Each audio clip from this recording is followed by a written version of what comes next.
ఒకసారి వేస్తే ఆ కోతులు రావు, ఎవరు రావు, దొంగలు ఎత్తుకోరు, ఎవరు ఎత్తుకోరు, దాన్ని మొత్తం లింక్ చేసి పెడతాం, ఎవరు ప్రొక్యూర్మెంట్ చేయాలో అవంతా కూడా మొత్తం అంతా కూడా టోటల్గా కూడా సప్లై చైన్ అంతా కూడా ఎస్టాబ్లిష్ అయిపోయి ఉంది.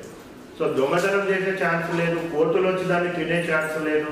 సో ఎవరు కూడా అంతా దానికి ముళ్ళు అవి ఉంటాయి, ఏం కూడా చేసే పొజిషన్ ఉండదు. సో వన్స్ ఒకసారి ఫార్మర్ కొద్దిగా మెయింటెనెన్స్ చేసుకున్నాడంటే నెక్స్ట్ 20 years వరకు ఆయనకు మొత్తం కూడా ఫిక్స్డ్ ఇన్కమ్ వస్తూ ఉంటుంది. సో అంత మంచి ఆపర్చునిటీ ఉన్నప్పుడు ఆ స్కీమ్ యొక్క బెనిఫిట్స్ ఏంటి, ఆల్మోస్ట్ SC/SC రైతులకు అయితే ఆల్మోస్ట్ ఫ్రీగానే వస్తూ ఉన్నాయి మొత్తం అంతా కూడా ప్లాంట్స్. OC రైతులకు కూడా ఏదో కొద్దిగా అమౌంట్తో కూడా వాళ్ళకు కూడా ఆల్మోస్ట్ ఫ్రీగా ప్లాంట్స్ వస్తూ ఉన్నాయి. సో అది వాళ్ళకి చెప్పాలా, వాళ్ళకి చెప్పి ఒక 5 ఎకరాల మనిషి ఉన్నాడు, ఒక 2 ఎకరాలు ఉన్నా ఆయన చేపియాలి, ఒక 10 acres మనిషి ఉన్నాడు, 3-4 acres అన్నా చేపియాలి. పెద్ద పట్టేదారులు ఉంటారు, వాళ్ళకు ఒక 3 years వరకు కూడా ఇన్కమ్ రాకుండా కూడా వాళ్ళు సస్టైన్ కాగలుగుతారు. చిన్న పట్టేదారులు ఉంటారు, హాఫ్ ఆఫ్ ద దీనికి వాళ్ళకి ఎంపియాలి. సో వాళ్ళకి ఇప్పుడు ప్యాడీ చేస్తే ఎంత వస్తుంది వాళ్ళకి. ఇంకా పర్ఫార్మెన్స్ మొత్తం 32 districts ఉంటే ఆ 32 districts లో 32nd పొజిషన్ లో మెదక్ డిస్ట్రిక్ట్ ఉంది. ఆ ఫస్ట్ మీటింగ్ లో నేను అప్పుడు చెప్పిన ఎందుకు ఇంత పూర్ పర్ఫార్మెన్స్ ఉంది అనేది. అసలు ఏం పర్ఫార్మెన్స్ కూడా లేకుండా ఆ మీటింగ్ తర్వాత కొద్దిగా ఇంప్రూవ్మెంట్ వచ్చింది, బట్ అది కూడా అప్ టు ద మార్క్ లేదు. సో ఈ ఆయిల్ పామ్ కల్టివేషన్ ని ఇది చాలా సీరియస్ గా మీరు తీసుకోవాల్సిన అవసరం ఉంది. ఈ గ్యాప్స్ అంతా కూడా ఫిల్అప్ చేయాల్సిన అవసరం ఉంది. సో ఈ టార్గెట్ వైజ్ AEOS టార్గెట్ కూడా సో ఇప్పుడు నేను చదవాలంటే సుమారుగా ఒక 70-80 AEOS మొత్తం కూడా జీరోలే ఉంటాయి. అక్కడ పోయిన ఒక 2 నిమిషాల ముందు పిలుస్తాను అక్కడ MROనో MPDOనో. సో వాళ్ళు ఉన్నారా లేదా అని కూడా తెలిసే విధంగా కూడా నేను చూస్తాను. సో ఫర్దర్గా కూడా నా ఫీల్డ్ బేస్లో అంతా కూడా నేను అక్కడ మండల్ అగ్రికల్చర్ ఆఫీసర్స్ని, సో అదేవిధంగా అక్కడ అగ్రికల్చర్ ఎక్స్టెన్షన్ ఆఫీసర్స్ని కూడా ఎక్కడ ఉన్నారో అనేసి పిలుస్తాను.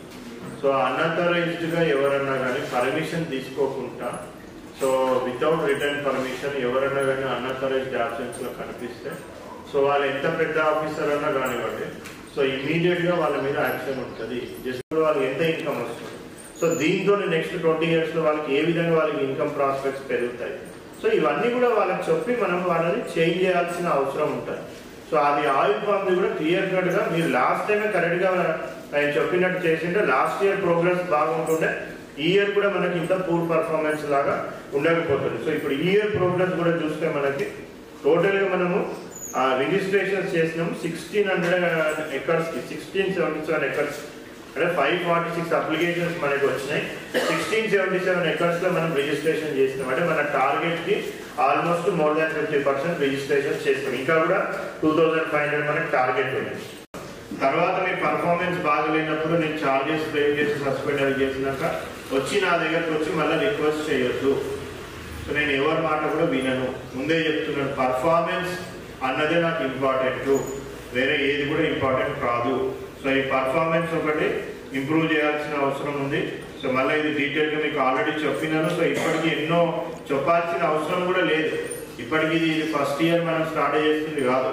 సో ఇది స్టార్ట్ చేసి 3-4 ఏళ్ళు అయింది. ప్రతిసారి కూడా మీటింగ్ తీసుకుంటాం, ప్రతిసారి అవగాహన కల్పిస్తాం. ఇప్పుడు మీరు వేరే వాళ్ళకి చెప్పే స్టేజ్లో ఉన్నారు, మీరు వేరే వాళ్ళకి మోటివేట్ చేసి వాళ్ళకి చెప్పే స్టేజ్లో మీరు ఉన్నారు. మీకు చెప్పి మీకు మోటివేట్ చేయడం కాదు, అది ఎప్పుడో అయిపోయింది, అందరూ కూడా తెలుసు. దాంతో పాటు ఒక ఎకరం డ్రిప్ ఇరిగేషన్ ఆయిల్ పామ్ కి పెట్టుకోవడానికి దాదాపుగా రైతుకు ఉన్నటువంటి పొలం స్ట్రక్చర్ బట్టి 19 నుంచి 21,000 వరకు సబ్సిడీ వస్తుంది సార్. అది 19 నుంచి 21,000 వరకు రేంజెస్ లో ఉంటుంది సార్. ఇదంతా కలిపి 300 మంది చేయమని చెప్తారు. 300 రిటర్న్ ఇన్స్ట్రక్షన్స్, అదేదో నోట్లో చెప్పిన మాటలు 300 మందిని మొబిలైజ్ చేసి సో ఫార్మర్స్ లోని డిఫరెంట్ డిస్ట్రిక్ట్స్ లో ఇంటరాక్ట్ అవుతారు. వేరే వాళ్ళందరూ కూడా లాంచ్ ప్రోగ్రామ్ లా. సో అది కూడా ఓన్లీ కొన్ని మండల్స్ లా. అల్లాపూర్ ఒక 6 acres, హవేలీ గన్పూర్ ఒక 7 acres,